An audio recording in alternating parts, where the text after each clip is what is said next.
XboxEra is about to enter its 5th year, and that's all thanks to you.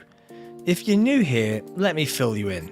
XboxEra is a platform for the Xbox community with best-in-class forums, a kick-ass Discord server, and of course XboxEra.com, chock full of the latest news, reviews and more, all focused on your favourite platform, Xbox. It's every Xbox fan's gateway to the best of Xbox Era. Our incredible podcast listened to in over 50 countries across the planet, our own digital store for games and codes, our merch store for the coolest of Xbox threads, and of course Dayone, where you can track, rate and discuss your favourite games on Xbox Game Pass. Xbox Era is built for you, and it's completely funded by you. If you value having a publication truly focused on your preferred place to play, you can support us directly via Patreon.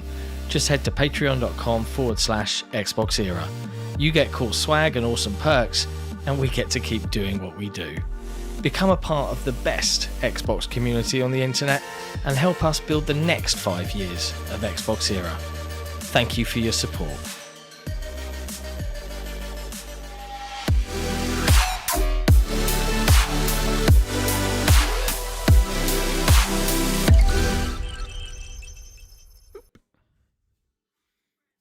And welcome to another episode of Xbox Era Headlines. The date is May 23rd of 2024. I'm Sik and Mechanico, and Jesse and I will be walking you through all of the latest in gaming news from across the video game industry. As a bonus for our wonderful patrons, we make audio versions of these episodes available to them via Patreon for use in their preferred podcast application.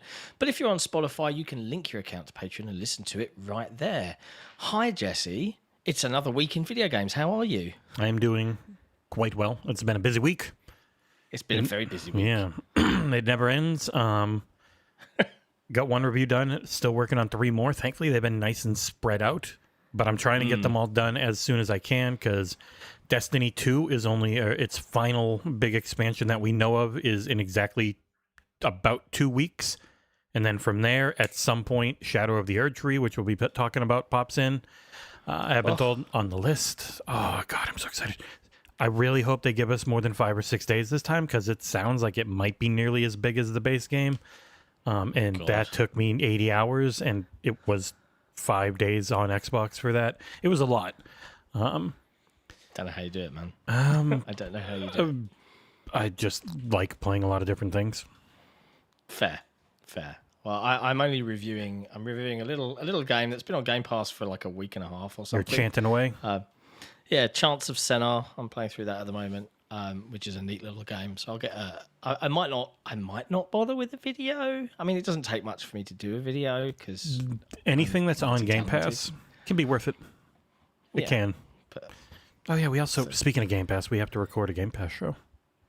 We do. Let's do that tomorrow. Okay. Let's get some segments in. But hey, that's about what we've been up to. But the industry, as you quite rightly stated, doesn't stop. No. And there's a lot of genuinely large things that have happened. And the largest of which we'll talk about first today, is video game journalism and the ethics. No, I'm only kidding. We're not talking about ethics in video game journalism. We're talking about IGN, which has acquired Eurogamer, VG247, GamesIndustry.biz, Rock Paper Shotgun, and more, following the sale by ReedPop, who owned those sites originally. So now they're owned by IGN, which... So was the Gamer Network was their umbrella that they were under. Always a funny name. And it's not to disparage IGN in any particular way, but it feels wrong that one company should own so many of the voices. Well, and they immediately fired a bunch of people, like people who had been there for they fired people. 15 years and were beloved in the industry. Like people who, I know that there's lots of weird parasocial stuff of people getting mad over console wars, but these were people that are just good actual journalists whose job is just write news, find stuff out, just inform people, not the content creator feeling side of things. Like very good, very respected people whose stories we have quoted a ton on this on this program. Just gone. I mean, one of the unceremoniously most prolific, I think, was Brendan Sinclair. Brendan Sinclair, yeah. He was the managing editor of GI Biz for 12-something years, and he's just gone in a heartbeat, which feels really strange. Especially when it was like last week that IGN, or 2 weeks ago, I don't remember how long it was now, that IGN was just like Microsoft not respecting their creatives and just they're all scared now. And well, you just did the exact same shit. Like now, doesn't matter how long you've been there, doesn't matter the quality of the job you do, you're just up on the chopping block at a corporate's whim, like always. Yeah, and there's a couple of things that amusing's not the right word. I use that in a very British way. I'm amused by this. But I'm certainly like, it's interesting to see because, I mean, consolidation has been a hot button topic in gaming for the last 2 to 3 years, partly in thanks to Embracer, Microsoft, the FTC, all of that sort of jazz. And there's been lots of very staunch and fervent opinions stated from some of the employees of both Gamer Network and IGN on the topic. And yet with this one, there's remarkably little noise out there. Very silent. It's an odd one to me. Do I think it's going to make a difference in the long run? Yeah, I really do. I feel like there's a scenario ahead of us here where IGN, to a great degree, and I'm surprised it just went through because IGN's the biggest media company for gaming and pop culture in the world, and they've bought all the other really large European gaming pop culture websites in the world, and then are they just gonna close them down? Why do they need multiple? You know, it's the hope would be that they were saving them from ReedPop, who was obviously looking to divest. But like IGN's money making is guide work and SEO stuff. I know a lot of people look at them at reviews and previews and all that stuff, but the actual constant moneymaker is guide work. It's why they have like a 20-person team on guides, because people will always, forever, be looking up how to play something. Like a game can come out and you get a ton of hits on that review, but over time, that's it. Like you'll get little tiny hits. But on a guide, you can put it up, it can get 10 views in the first week, and then after a year, it can have 2 million. Thousands. Yeah, for them at their level, they're always at the top of the Google searches until Google AI just starts pruning more and more from everyone and giving summarized breakdowns, so you don't have to click on anything. Also, their AI is fucking terrible. If you want to make your pizza not have the cheese slide off, this morning, just put in 10% of non-toxic glue. That's what. It's not toxic. And the hilarious thing is the AI scrapes that solution of adding Elmer's non-toxic glue to pizza sauce or pizza cheese from a 10-year-old Reddit post from a guy called Fuckshit. I mean, this is the dawn of AI. Yeah. Absolute pure gold. But yeah, I mean, it's a big change. I don't think we're going to see the repercussions of that change now for a few months or more. But I'm intrigued. You know, heading out to LA, there's going to be lots of journos out there. I'm intrigued to hear what the vibe feels like from some of those folks. You know who's going to feel it immediately, though? All the people got fired. Yes. Yeah.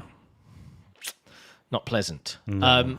But all the more important reason to support independent game journalism and game content creation and game coverage with, tiny, struggling, completely community-funded brands like XboxEra, because you guys watching right now, you lovely lot, make it possible for us to do what we do. So if you do value that and you value the stuff you get to watch week in, week out, you value our coverage, head over to patreon.com/XboxEra, because you can make a difference for as little as a cup of coffee. I might not always agree. In fact, I might rarely ever agree with Warhammer Dave, but he was like, no, IGN's just going to buy you. He was like, man, if you think we're that big, thank you very much. That is a huge compliment. Why would they ever want to buy us? And look, I'm going to say this on the record. There is zero desire from me, and I'm going to speak for you, Jesse. You tell me if I'm incorrect, but We've talked there's no plan here to build XboxEra up into something that can be sold. I am quite happy, genuinely, to get to a level where this supports me and the team financially, and then we can just carry on for the rest of our because we're not looking to be a huge team. No, a small core, and then we can actually pay like freelance fees and stuff, but that's it. Like just a small number of us, and that's the aim, not like a team of, you see like other ones start up from other websites and they're immediately like 10 or 20 people. I'm like, geez, that's gonna be tough. Afford that? That's gonna be tough. Yeah. There's so many gaming patrons out now. Like I think VGC was talking about starting one if memory serves, because like they were contracted with the Gamer Network. They were not a part of it, same as Digital Foundry, I believe, who are contracted with Eurogamer, not a part of it. So, but Digital Foundry already has a successful Patreon, so which is a good one. If you really care about the quality of video, I think they put the RAWs up on the Patreon, like the actual really high. Yeah, so that makes it worth it. If you're really into it, I wouldn't care for such things. Like I'd rather just play it. You know, I don't need to watch it and go, "Oh, look at these pixels." They still haven't done Hellblade. John Lindemann is. I know he's working on it. I'm just surprised. I wonder if they got it late, because they had System Shock Remake ready to go, but that code was in for like 2 weeks, so it makes sense. But then maybe they got Hellblade late, or Hellblade's probably just a lot, because it's a very big, pretty thing that you really want to dig into. So you want a deep dive. Yeah, for sure. Like I say, we had Gene Park on the show, and I really like Gene. He was super nice and super cool, but he is fervent in his Twitters of saying that he really prefers the first one in every way over 2, and I'm like, I politely disagree. I think Hellblade 2 is better than 1, because it's just I was Hellblade 1 for me was it was good, but it had a lot of the all right, and it just it was arduous, and also the amount of people that think that the rot mechanic of wiping your game save and you have to start all over again was real. Just FYI, they tell you that, but it's not real. Yeah, it's another one of the things that's it's just a mechanic. Yeah. It's another mechanic of the game, but it's not a real mechanic. It's just a way to get. It was a thing in her brain, and it's getting to your brain. What's real? What isn't? Yeah, fun fact. But there you go. But yes, look, while you're here, chat, we love you guys. Thank you ever so much for joining us today. If you would be so kind as to hit the like button, we surely do appreciate it. It does help us with the old algorithms.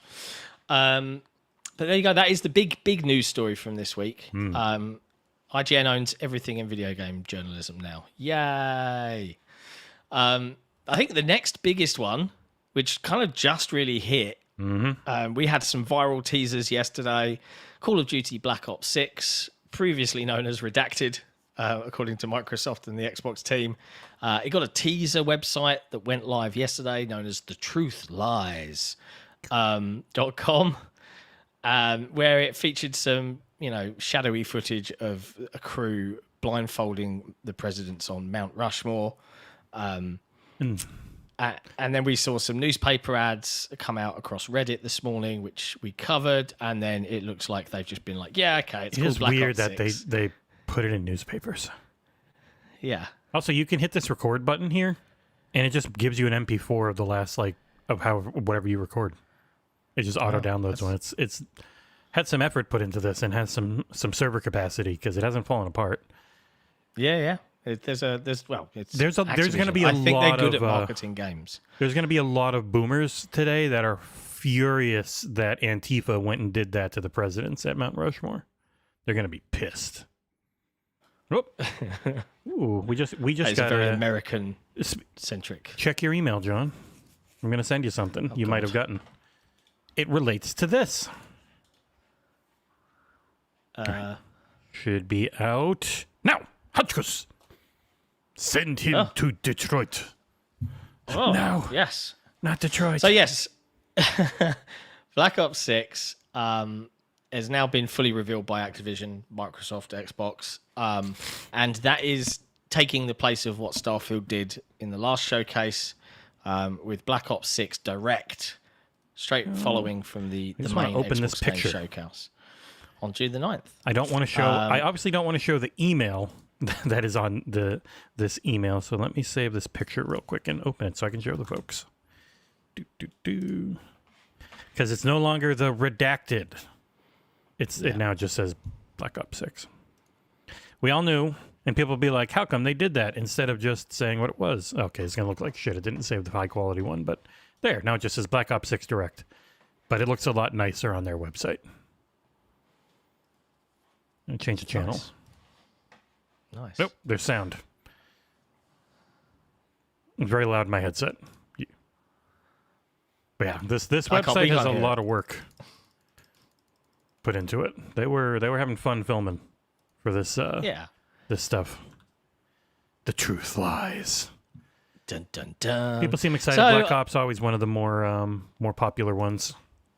Yeah, I mean, and it's the first time now that it's going to be under the Xbox banner with Xbox marketing, an Xbox Direct, and according to all of the recent reporting, a release direct onto Game Pass. Now, I imagine an Xbox bundle with 3 months of Game Pass or a copy of the game, or both if they want to really go nuts. When it comes to sales, Game Pass and the game, yeah. But it's going to be a big deal for a lot of people. Yeah. Does that mean that we at XboxEra Towers have to pretend to care heavily about Call of Duty now? Myself and Giza will care enough for the rest of you, and Nick will care. Nick's into it. Yeah, I mean, don't get me wrong. I did review Modern Warfare 2, I did review Modern Warfare 2. That's the one. They're fun popcorn little things, and when they're in Game Pass, it's a lot more palatable than spending $70 if you're not way into the multiplayer. Correct. But yeah, I'm intrigued to see. This is the first Call of Duty that's had 4 years of development time. Yeah, and it's rumored to be October, because I think Black Ops was almost always October. Yeah. I hope they get back into the business of doing wraps. Like the Starfield console wrap. Mm-hmm. Yeah, I wonder if they've been holding off because they have that digital one that looks the same, but it doesn't have the disc slot. So would they have a version for each wrap, one that has a disc slot, one that doesn't? Like it's extra. Everything you make extra just adds a ton of money on. So at one point you might just be like, yeah, we know it looks stupid with the disc slot, but it fits. I don't know. Like, are they even going to bother with the digital? Like, is it a sunken cost fallacy now at this point? Do you know what I mean? Like, their sales have become so poor, especially across Europe. Do they bother pushing a digital-only Xbox Series X out the door? Depends on if they think things like this, Avowed and Indiana Jones and stuff, even if it's all eventually multi-plat, if it's not at the start, could still be worth it. You never know. Yeah. I'm looking at the chat. You're speaking about wraps. I mean, they've done very few custom consoles, but if there's one custom console that would move units, Call of Duty fan base is pretty fervent. Yeah. This is one series that gets a lot of marketing budget. A lot. Yes. People are like, where was the Hellblade marketing? Well, Hellblade's not an enormous game. It's not going to make a ton of money. So they're, that's sort of the bar you expect for marketing spend. Like Halo, they expect to make a lot of money. Halo gets a lot of marketing. Starfield, they expect to make a lot of money. And as they said in their financials, they actually made more than they thought they would. So it had a big marketing spend. But the niche, smaller stuff, closer to launch, smaller in scope. But Black Ops 6, yeah, we're like friggin' 4 months early, and they're already full bore because it's going to make a lot of money. Yeah. I'm excited to play it. A 4-year dev time Call of Duty. They're like us. We get lots of codes. Yeah. Yep. They're pretty friendly. Good times. You know who's nice? I just want to give a shout out. Ubisoft PR. Yes. You are incredibly nice. Always great to work with. And I'll tell this story later on. They've also confirmed inadvertently that they actually think I'm brilliant. So we can explain that one later. One of the things I'm working on, I say, friggin' Jesus Christ, I have 5 reviews. Rogue Prince of Persia comes out Monday. I'll have coverage. I forgot about it. I've already played the shit out of it from the preview and everything, so it's not, I didn't even think of it. But yeah, so Rogue Prince of Persia, Hypercharged Unbox, Humanity all come out next week. Doing all of those, also working on #Blood and some other stuff. Hashtag blood. If you liked cartoons on Cartoon Network, really looks like one of those. We got Socknist in the chat. What if they tied early access to Call of Duty Black Ops 6 to Game Pass to drive? They would never do that. They get in a lot of trouble. That's not parity. Yeah, maybe they could say you get it for free. Others can pay. Yeah, like could they not? If there's an early access edition, like lots of these companies like to do, 3-day early access. Mm-hmm. But could they not say that early access is a part of Game Pass Ultimate? Yeah, that's what I'm saying. Though, like you can. As long as it still exists for others, and if Sony wants to pay the fee to have it for PlayStation Plus, top tier, like it's there, that would work. Yeah. That's corporate, technically correct. The best kind. The best kind of correct. Mm-hmm. Intriguing times, but we'll find out more on June the 9th with the Xbox Game Showcase and then the Black Ops 6 Direct straight afterwards. Of course, we'll be live streaming the whole thing. I will probably not be a part of that live stream as I think I'm in a thing. Mm-hmm. So, but I'll be there afterwards for podcasts and things like that to talk about it. So it'll be fun. Next up in news, this is a big one for you. You've already said you're really looking forward to this. Elden Ring. Oh, Elden Ring. Oh, Shadow. Elden Ring. Shadow of the Erdtree story trailer dropped via Bandai Namco yesterday.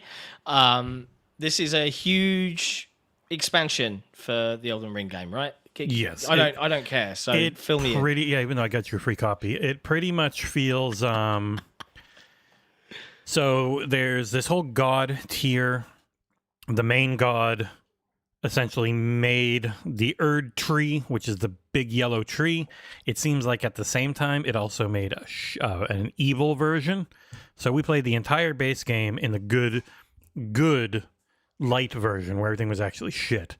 And now we're going to the shadow version where things seem to be even more shit with just some of the best artwork you've ever seen because their art team at From Software is one of the best ever, which is good because their tech is always kind of weak. But my God, is this game... So just a story trailer here, getting an idea of what the shadow area is. Looks insane. We're going to be fighting... It looks like we're going to be fighting alongside a big group of people. So in typical From fashion, that means we'll see them once. Then we'll find their corpses throughout the campaign as they've all been killed off by the main bad guy. Because you rarely ever get to actually fight with many people that don't die. So I am very much looking forward to this one. It's actually been my background on my desktop for a while, is some of the key art from this, which I'm going to show off right now because I can just minimize this. There you go. So, their art at From Software is just so goddamn good. I will be playing more Elden Ring, most likely maybe tonight. Depends on what we're going to do tomorrow, but I need to kill Moog. Anyone who played Elden Ring who's wondering, how do you access this expansion? Because From Software doesn't just let you choose it from the menu. You have to have killed Radahn. You have to have killed Moog and have access to Moog's arena. And then you walk up to that big old egg. We all wondered what it was, and that's how you enter. So, ooh, Mikola's I'm excited for you. Yeah, I'm excited for you. I'm very excited. If people are going to say, can an expansion be game of the year? The answer is, of course it can, if it's your favorite thing you played that year. So I'm very excited for this one. I should be reviewing it on Xbox. I've pretty much had it confirmed that it should be. Because DLC is weird. They have to whitelist your console because if they push DLC live, it goes live for everyone. That used to be a real problem. So they'll be they have to actually get the network ID of your console, and then they make that whitelisted, and you get the version of the game that has it unlocked earlier. So I am excited. Yeah. They also have Good. I'm excited for you. They sent me the Tekken 8 Collector's Edition out of nowhere. I might have hinted, hey, if you have any extra ones of these Shadow of the Erdtree Collector's Editions, I wouldn't say no, because... I wouldn't say no to it, please. Yeah, it looks really cool, and I don't have like $350, so... Yeah. You have to make some space on your shelf. Be Mesmer the Impaler with all my snakes coming out of me. Yeah, absolutely. Anyway, there you go. Elden Ring, soon. More of it. Next up in the news, Amazon and its game arm is opening its first European studio helmed by Ubisoft veterans. It's called Amazon Games Bucharest. This is a byline from Jordan Midler over VGC News. It's a new studio that's opening. Yeah. Opening at a new studio in Romania. And it's led by Christian Pana, who's the former managing director, I misspoke, at Ubisoft Bucharest. He has over 20 years of experience and previously worked on Far Cry, The Division, and Avatar Frontiers of Pandora. Those are all good games. Exciting times. I really like The Division. I'm sad the Division Heartland ended up being canceled, but I'm hopeful for Division 3 because so many people started playing Division 2. They were like, oh, I guess there really is something here, and they started it up. So it's always the ebb and flow. Like I think we've seen more closures than normal because of Embracer's mistakes. This has been the normal thing. Companies close, more open. Those ones that open eventually get big enough, get bought. Then if some of them get closed and those people go after they get bought and they start something new, or this person worked here for a few years and you've got like the talent from 40 different games. You have no idea what level they were on those games, but they worked on them.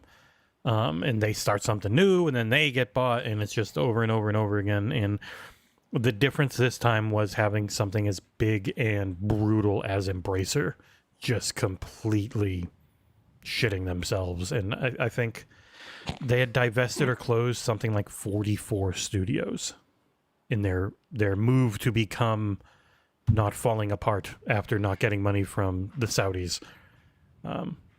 So having that I have many... to say this. My God.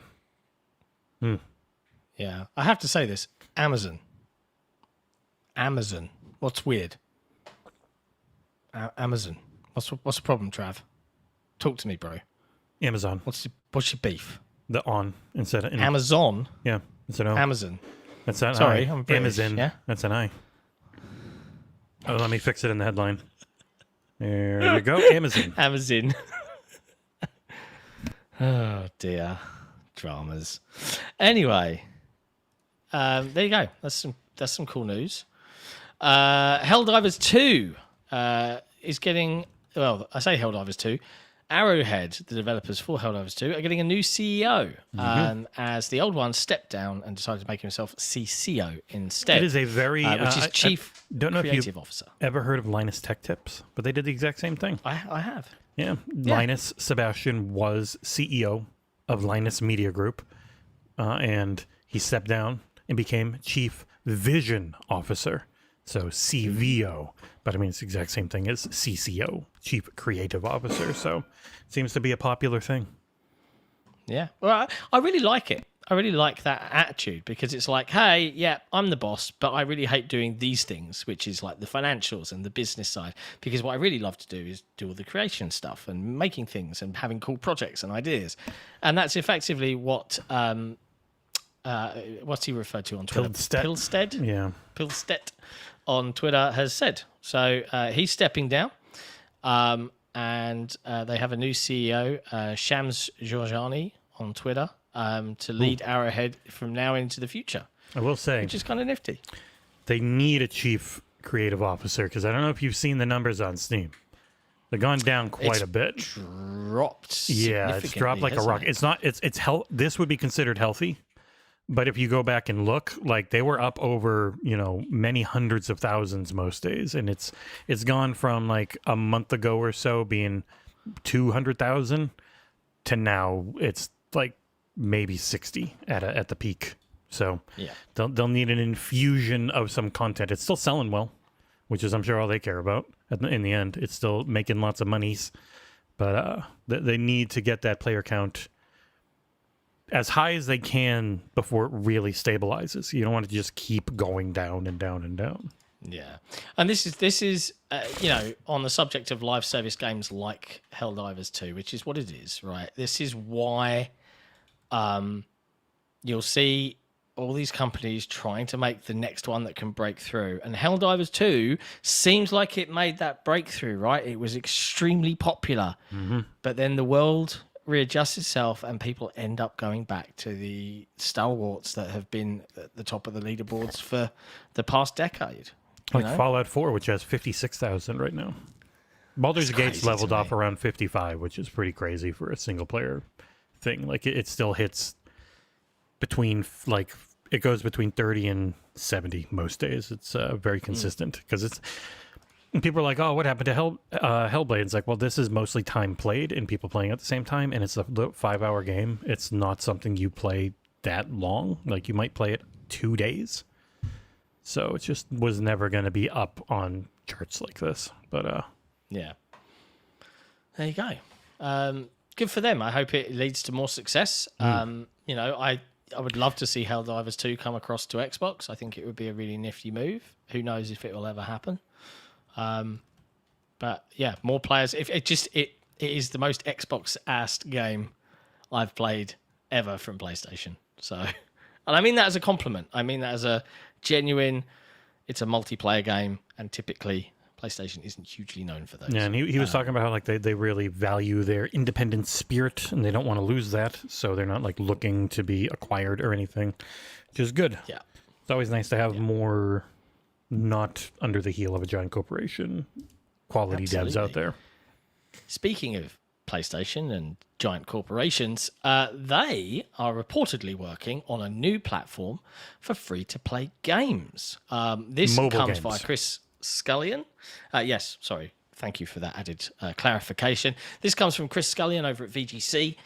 A new job listing is looking for a software engineer to design the entire platform. So that's a pretty big deal. Yeah, it's a lot of work.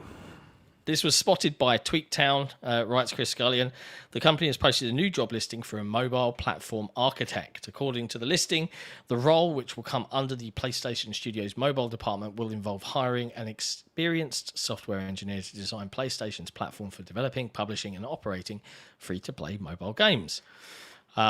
It adds in there, an individual in this role will spearhead the design and implementation of this platform, work in partnership with internal teams to connect mobile games to PlayStation services, and ensure that all mobile games meet PlayStation's quality standards. I mean, it's pretty out there. Yep, we're going to do that. And they had their shareholders financial update meeting-y thing yesterday. There was nothing. And there was lots of... Nothing major gaming. Yeah. Yeah, there was a weird concept of a floating screen above a pad, which everyone was like, oh, look, it's a weird PlayStation pad, thing. But they did talk a lot about taking that PlayStation Network account, your PSN account, and broadening it across all of Sony to be a very similar to a Microsoft account that gets you access to everything from Office MAUs. all the mouths, all the mouths they could shake a stick at. Most of their, I do think it should be a wake-up call for the console warrior types who are like Microsoft dumb. They don't know what they're doing because most of what PlayStation does is lets Microsoft take all the hits as they come along in their wake and just do almost all the same stuff. Yeah, it's like it's the way the industry is. The industry is like Satya Nadella's big thing was realizing, why aren't we everywhere? What is the point of just restricting our software to only our hardware? And that's just been his through line the whole way, and they've gotten bigger and bigger and bigger ever since because, it's a lot of people just don't give a shit about the box. They just want, if your thing's good, they'll use it. The end. It's fun times. It is fun times. But yeah, this feels like a move to get into an arena just because it sounds like it's something you should do. I don't know what the end goal would be at all. Like, would it be a store? Would it be an app that's the thing. Hosts things? Like, they've launched Ghost of Tsushima on PC with their overlay, right? And it's simple, and it just works, right? But what's the big end goal? Is there a PlayStation Store, PC Store that's coming to rival? It would be the Steam? only thing Is that would store make going to include sense. mobile? Yeah, because, yeah, I mean, if you think about it, like the only thing that really makes sense for day and date on PC is if you have your mix of you buy it on here, you get it on console and PC, or it's on Steam. like that setup. The only one that might not work for anymore is Microsoft if they have Steam on their console. Because at that point, it's like, well, what's the Jez huge... Corden reported 100% Steam coming to Xbox. Yeah, so at that point, it's like... That's sarcasm, by the way. He tweeted. He did not report. Yes. Yeah, people always conflate. They don't care. But I am curious if Microsoft's approach on what storefronts they're on changes if their hardware is both an Xbox and a PC. I know a lot of people are like, oh, just go third party. It's like, no, they don't want to give up all of their platform. They're just willing to grow in other places more. But if the hardware is super attractive because it can play everything, like, then it sells itself. And it's not just about the software, because like this hardware can do everything and it can do it well and it's well priced. Like, that is a huge incentive to keep your own platform too, because then that is the only place along with a PC where you can get Game Pass. So yeah, I'm still, I think there's still, as much as I understand that there is this future ahead of us where Xbox is going to be doing some very unique things with hardware that we've not seen before. We've just seen all of the... This is a tangent at this point. We've just seen all of the ARM reports where the new Surface laptops are really, taking the power crown back from Apple and their MacBooks with the new, is it the Snapdragon X Elite or whatever it's called? And, that does lend significant prominence to the idea of a handheld from Microsoft that has this back compat layer that then works with everything they've ever released on the console side of things. Yeah, because it's pretty much... Xbox is already a fork of, I think it's Windows 8. And just... You never get rid of that. There's no reason to. You just keep your Xbox kernel. But it also has access to the Windows kernel. And you never have to surface that. You don't have to give any Windows abilities. It can just access that to run Windows games. And that's it. Like... Yeah. Then I'm intrigued. The big thing would be the translation layer for going from x86 to ARM. Like, that was the thing they've been working on forever, and it finally seems to be in a good place, which lends a lot more credence to 2026 being viable for having that tech ready for a console or two. Yeah. There's a lot of scuttlebutt out there, but as always, can't report on scuttlebutt until you've verified aforementioned scuttlebutt with multiple people, and not, as I always seem to think, from what everyone, the thing that keeps happening is people, I don't care about insider information. I don't have any. I don't want it, but people like telling me it because I'm so nice. And I swear to Christ, half the stories you hear out there are one person telling 20 people who then all confirm to each other they've also heard something. So it's like, oh, we got 20 sources on this. Like, no. The source is one guy. It was one guy that just told all of you the exact same thing because you all tell me the exact same wording on it. It's like, yeah, that's... Yeah. Whatevs. Yay. Lovely times. Next up, Hunt, the Showdown, ends Xbox One and PS4 support this August due to all of the tech upgrades. If you haven't played Hunt Showdown, this is the... It's an extraction shooter. 3v3v3, I think. Yeah, you get like multiple teams themed. of up to 3 people set in like a gothic south, very Western. slow paced extraction shooter where you're going in. There's a couple of bosses in each level. There's various things. You're trying to kill them, get their stuff, and get out.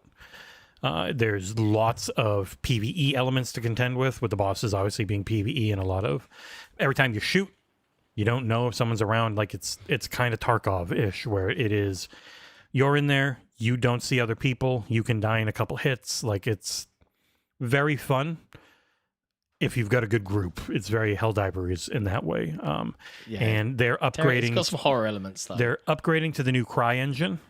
This was one that was crying out. Oh God, I didn't mean that. This is one that was desperately needing an upgrade on the resolution and frames per second front on console, because it looks nice on PC. Obviously, CryEngine always does. But Hunt Showdown is one of the most anxiety-inducing things, Reese. I agree. It is the entire time. Your adrenaline's flowing because it's it's first person, so you can't like easily see around you or anything, and all the enemies are very scary and very it's got powerful. atmosphere. Like, yeah, It oozes atmosphere. It's kind of that even grosser vibe that South of Midnight's going for, like that gothic southern horror, but really gross. Like another game I can't wait to see more of this year. Hopefully, South of Midnight. XboxEra confirms seeing more of South of Midnight. Hopefully, it doesn't count. They'll cut that out. They'll cut that out. Prediction. It'll be a prediction in our predictions article, which we'll have up probably about a week. Just before. put out a predictions article, and immediately it was all it. over the Gaming Leaks subreddit as a leak, and it's like it's predictions. Yeah, I mean, there's some hints on stuff that is again scuttlebutt. If you're feeling the blues about old 360 RPGs, like wink, wink. Hey. And talking about Doom and time travel shenanigans. I mean, the word that I've heard on the grapevine is medieval, but can't verify it. So that would also just go along with the Doom, like Doom Year Zero. That name made me think of when he was the Doom Slayer, working with the Night People that you see in Eternal a lot, because there's a very medieval feeling. But who knows? Maybe we'll see more. Who knows?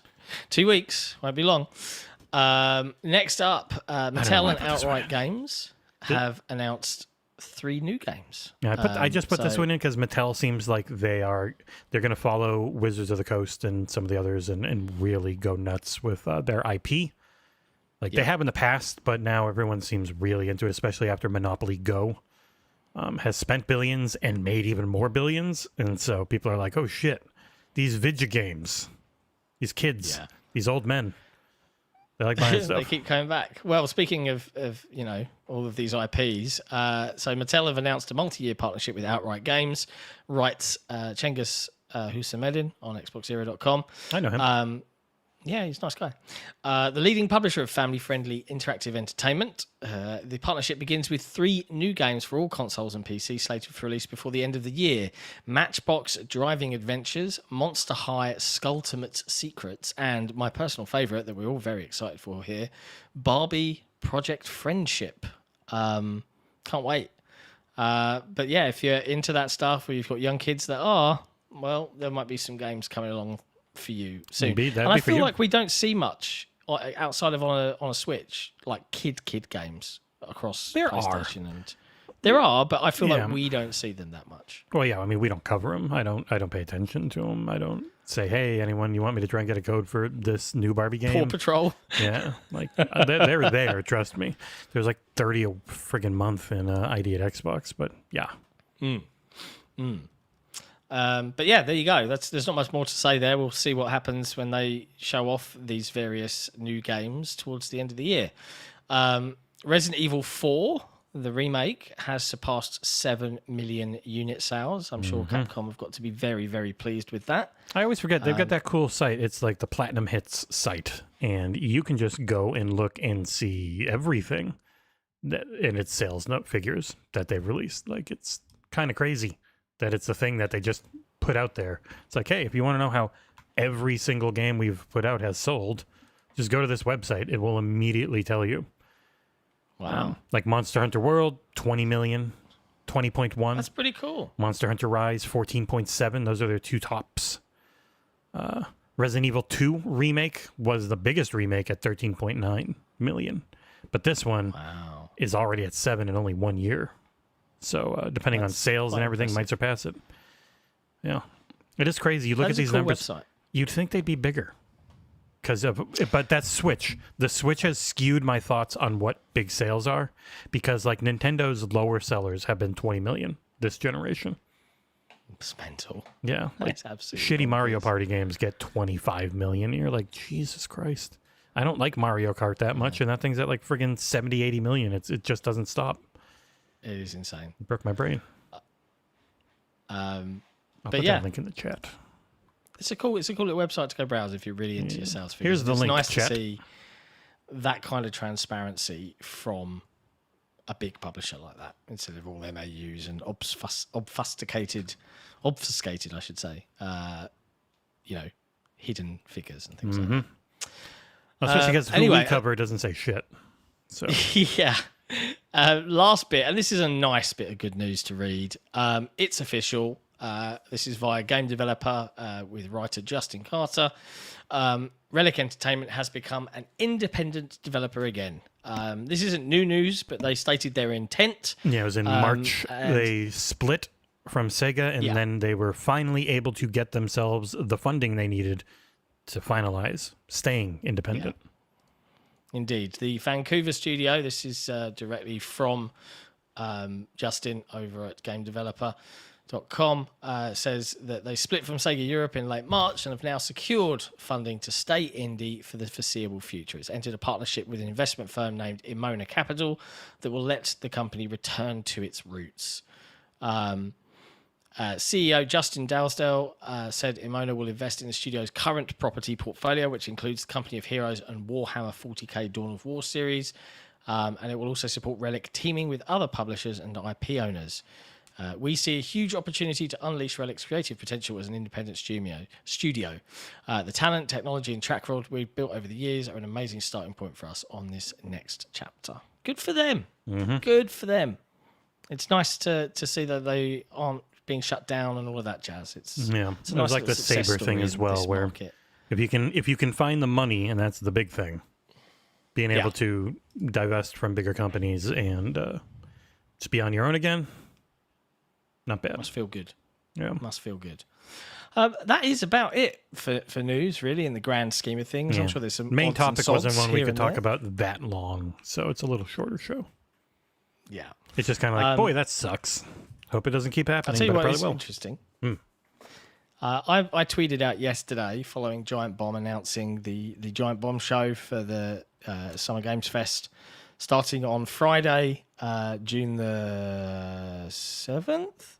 And I did a little eye emoji. Why did I do that? Because I'm going to be on the Giant Bomb show with Jeff Grubb at some point during the evening. I think I'm on the 8 p.m. local time, so LA time, which is insane to me because I grew up watching another Jeff, equally as nice, the esteemed Mr. Gersman on the Giant Bomb show with various guests, learning about the industry as a kid, and the fact that I will be on that sofa kind of freaks me out a little. But yeah, it's super cool, and big shout out to the wonderful Mr. Jeff Grubb, who I have a lot of time, respect, and love for, because when XboxEra was just starting out and we were a bunch of no-named, we still are, but we didn't really truly know what we were doing. We made mistakes. We were fumbling our way through, learning how to find our place and find our voice within this industry. And Jeff Grubb helped us. He gave us extra exposure. He appeared on our show in the very early days. Gave up his day after Christmas. It can't be overstated how much of an absolute dude Jeff He Grubb gave is. us the most important thing ever, which was an introduction to 47PR. Yeah, and they are also lovely. Got to give 47PR a shout out.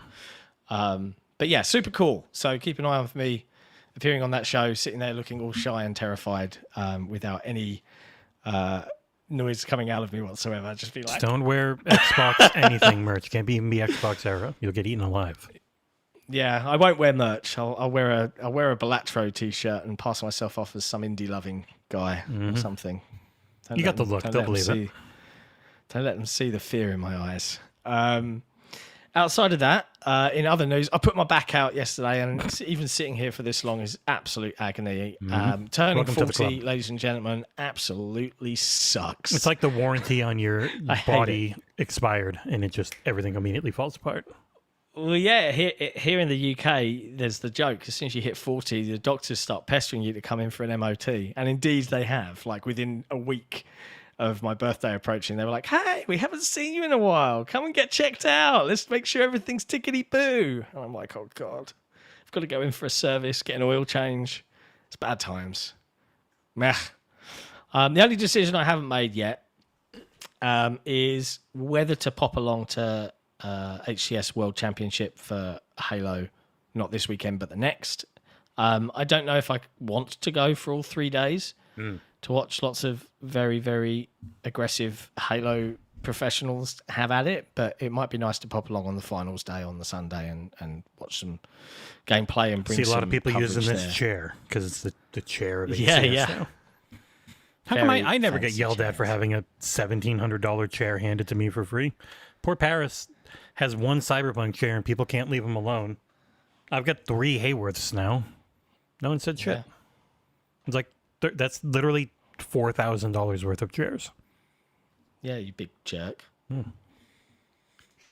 can I say? Well, they sent a broken one, so they had to send another one. Wow. Did they take the broken one back? No, it's not worth the shipping. Wow. It's a friggin' chair. Crazy to me. They'd have to send someone. They would have to send someone to box it. Like, they were like, no, it's fine. If we sell 2 of these, we've made it back. And it was like, yeah, this one had like 13,000 hits. The one Amanda did's got many thousands of hits. So I'm sure a couple people probably bought a chair in there. Hayworth's doing all right. Yeah, yeah. But there you go, ladies and gentlemen. We'll close things up there. A slightly shorter show today, but we'll be back on a Saturday. For the next month. A lot coming. And then it's going to get crazy from June onwards. Yeah, for the next month, there's a lot coming. But we'll be back on Saturday for the mainline Xbox Era podcast. And for the first time in like 4 weeks, all of us are on the show all at once, which is going to be nice. So you can tune in on Saturday at the usual time and see us then. If not, if you just want to stick around for your news, Jesse and I will be back next Tuesday for another episode of Headlines. Love you lots, ladies and gentlemen. As always, if you enjoy the show, do hit that like button. If you're not subscribed to Xbox Era, please consider doing so. And if you really love what we do, head to patreon.com/Xbox Era, where you can pledge your support. Until next time, ciao for now. Bye-bye.